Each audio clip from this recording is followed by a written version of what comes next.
My announcer is feeling a bit under the weather today, so I'd just like to say thanks for visiting my channel, and if this is your kind of thing, as always, please like, share, comment, and subscribe.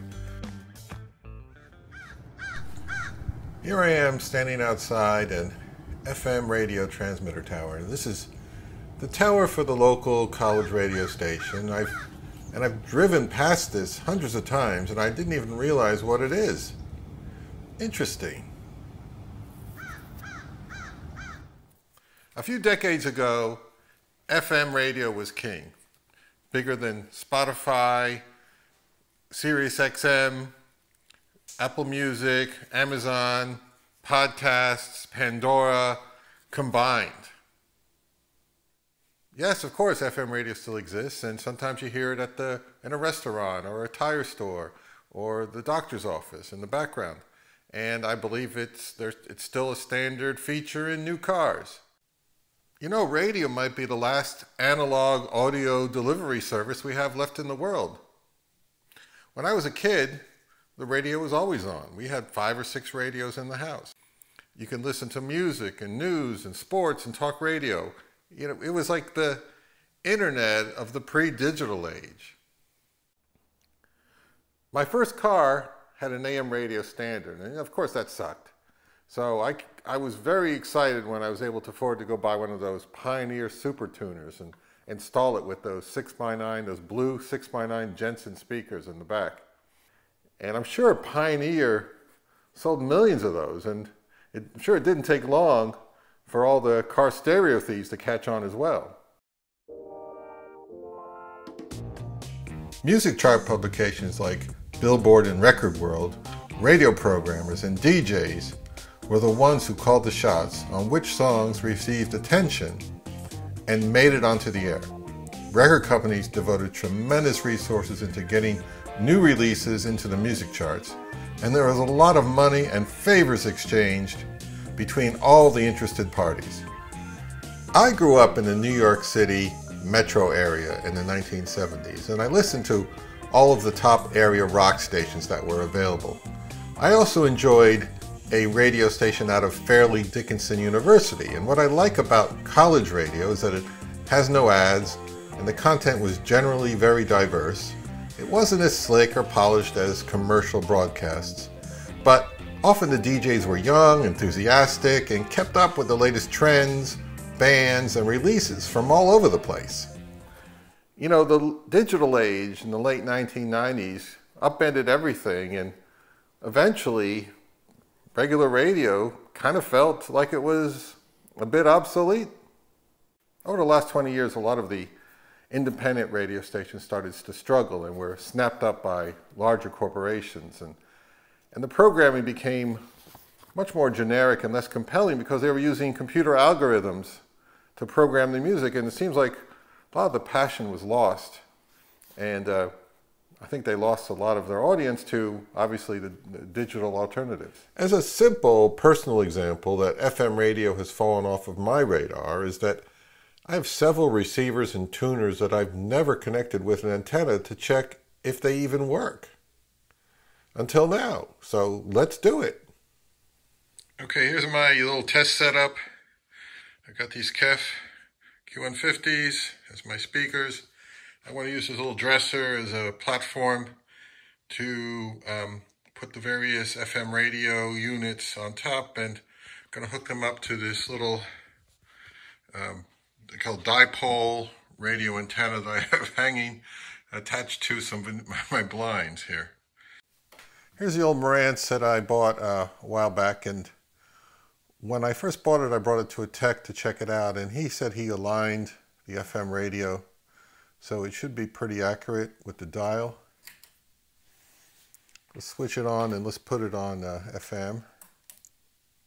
Light goes on. Now I believe the station I will listen to is that down there. Going out to all the Zambonians, because we love us some local natives. Right. That was world.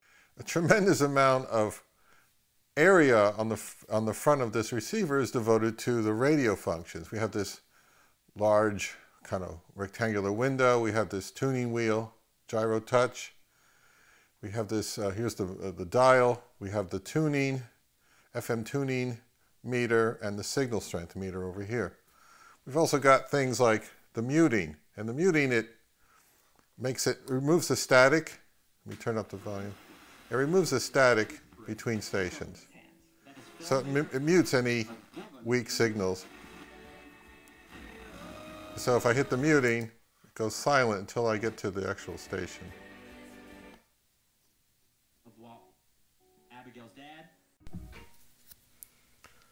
This Marantz is really doing a great job. It's pulling in just about every station on the dial, and it's strong, and it's clear, and it's really, really good. So the guy that worked on this receiver has done a fantastic job getting the tuner working properly, and I'm very pleased with the way it's functioning. However, I just noticed that the red stereo indicator appears to be burnt out.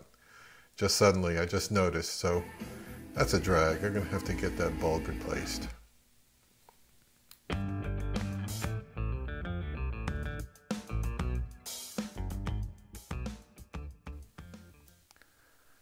Here's my Sansui that I've featured in a previous video. This has been checked by a tech, but only the amplifier section and the preamp, but not the radio. So I don't know how well the radio is going to perform. So let's switch it on here. Now, this has the same kind of deal with the signal and the tuning meters. The dial is smaller than on Marantz. So let's see how this one sounds. Turn up the volume. Now that station I listened to, the college station, is at 88.5, which I would say is right around here, but I'm not getting anything. So let's move it over. I never saw your tears until All right, so it's right around 90, a little past 90, so that's a bit off. Now, the NPR station is 89.9. I'm getting some weirdness there. So that should be right around there, the NPR station, 89.9. So, but let's see where it actually is. Totally unrelated to the being of the people inside of your company. Have you talked with low-wage Disney employees since the pandemic hit, since the layoff? So, how are they once doing? again, it's off. It's up around And yeah, 94. they're terrified. It's up around 94. Let me turn the volume down. Power of signs and lock. I'm getting some static here. Young preacher says. It's not a strong signal. but we want It seems a bit more touchy than the Marantz. I would like to point out here that before tuners with digital preset buttons were available, the ability to master the skill of tuning in a radio station using a knob was crucial. You were required to memorize the frequency of the stations you liked and quickly locate them on the dial. This is a more modern receiver. This is about 15 years newer than the Sansui and the Marantz. It's a Nakamichi receiver. Now this has digital tuning with preset buttons up here. And the review said it has a good tuner in it. A variety of presets that you can set your favorite stations, and it has these are the tuning arrows up and down. It seems to be auto seeking a station, so it's just going up like that until it finds something. Obviously there's no antenna hooked up to it yet, so we're just going to have to live with that, I guess. Put it on the preset. I didn't even notice this before, but this receiver requires a coaxial adapter to attach the antenna to it. And I don't think I have one handy. If I do, it's somewhere and it'll take me a long time to find it. So this is a fail. I'm not going to be able to test this receiver out. Ah, rats. This here is a standalone Denon tuner. It's actually, I think my parents bought it back in the, probably the late 80s. It hasn't really been used much. Now this is digital. I'm using the output of this and using the auxiliary input for the Marantz So let's put it on auxiliary. It's all the way over here on the right. And this is a pretty basic model. It does have your presets. I'm not crazy about the display. These buttons here are very, the lettering on the display is kind of small, and it's not that, they're not even white, they're kind of like gray.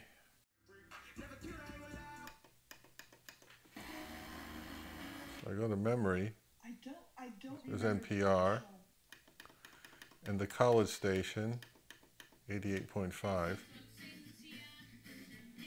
I can set that memory to number 2.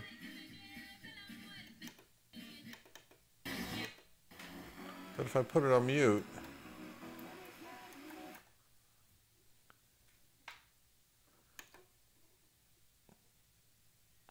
it's skipping over stations and it's muting in a weird way. Look at that.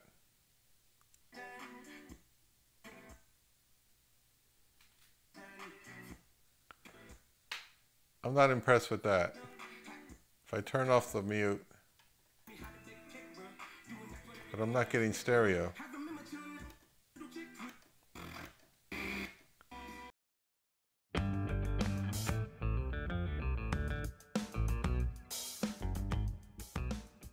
Here's a Luxman tuner. And what I've noticed over the last few years is that sometimes when you buy a receiver or an amplifier, the seller has a tuner, he'll just pretty much just throw it in for free.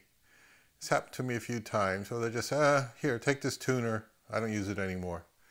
So when I bought a Luxman integrated amp recently, the seller just threw this one in. And I haven't even tried it out yet. Now Luxman's a high quality brand. I actually owned a Luxman tuner back in the 80s. It was very nice. So let's try this one out. It's all plugged in. There's the power. Has a rather small little display here. And here your row of presets. Use a muting button, memory button.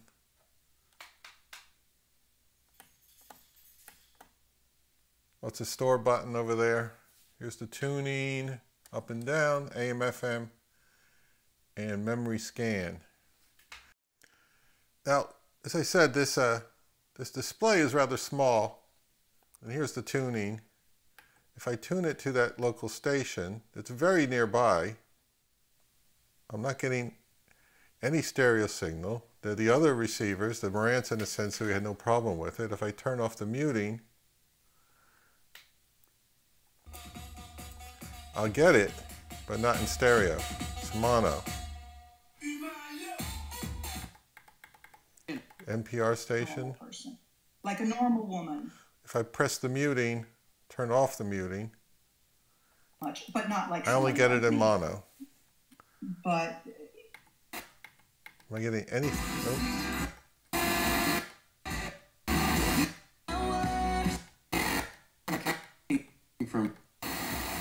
I'm getting one little light. Nothing in stereo. In 5G coverage and speed. So to celebrate, we're bringing out. So I can't get any stereo signal. I can only get mono if I want to listen to the radio on this tuner. So Luxman, I guess you need some work. I think there's probably something wrong with this.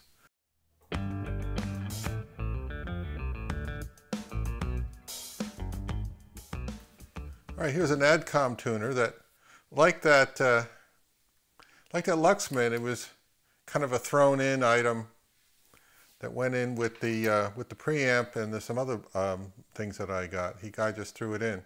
It's not as slick looking. It's kind of a utilitarian. It's got big fat buttons, and let's turn it on. All right. Well, I see there's a problem. The display is nice and bright and red, but it seems to be missing some pieces. The middle number is missing, and the bottom of these two digits are missing as well. So we're going to have to figure out what that is. It's got nice bright FM, green light and a stereo light, and I love this this signal meter here with the bright red lights to indicate the signal strength. So here are the two tuning up and down buttons. All right, let's turn it up. We're told that sharing our secrets will liberate us. We'll feel unburdened, relieved. But sometimes keeping the secret is what sets us free. All right, that's the college station. I guess that's 88.5. Looks like A, whatever that number is. You might figure it out. All right, found the NPR station real quick. So this is just goes to the next station. And there is power in praying with someone. Find your place. I guess that's 93.3. Just jumping. Oh, it's not picking up any other stations here.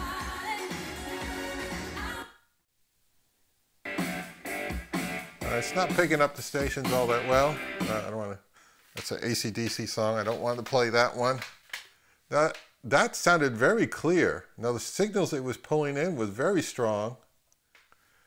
I'm very impressed with that. As it stands, it appears to be a toss-up between the Marantz and this Adcom in terms of best tuners. Now this display has got it. I don't know if I can get that fixed. You know, I can just work on it and just set the presets and just use it like that, or if I can find somewhere that I can get those replaced, I think it might be worth keeping. The Marantz was serviced, so that explains why the tuner is performing so well. The Sansui definitely needs service. In terms of FM performance, we're going to give first place to the Marantz. I'm going to give second place to this Adcom tuner, and the Sansui gets third place. I'm going to give the benefit of the doubt to the Luxman and give it fourth place because it just doesn't seem to be working right. But that Denon I'm giving last because even when it was new, it was terrible. Oh, and I don't know about that Nakamichi. Maybe the Nakamichi is really good, but I have to get one of those coaxial adapters. Why should you still listen to radio? I don't know. There's lots of excellent alternatives that we can choose from nowadays. But number one, it's free. You probably already have a radio if you've got a receiver, and I'm sure your car has one. And thirdly, if you have a good college radio station nearby or a public radio station nearby, check them out. There's often compelling programming and music and personalities on there that I'm sure you'll enjoy. So give it a shot. Switch that little receiver selection button over to tuner and hook up a simple little wire antenna and check out what's available. You might end up liking it.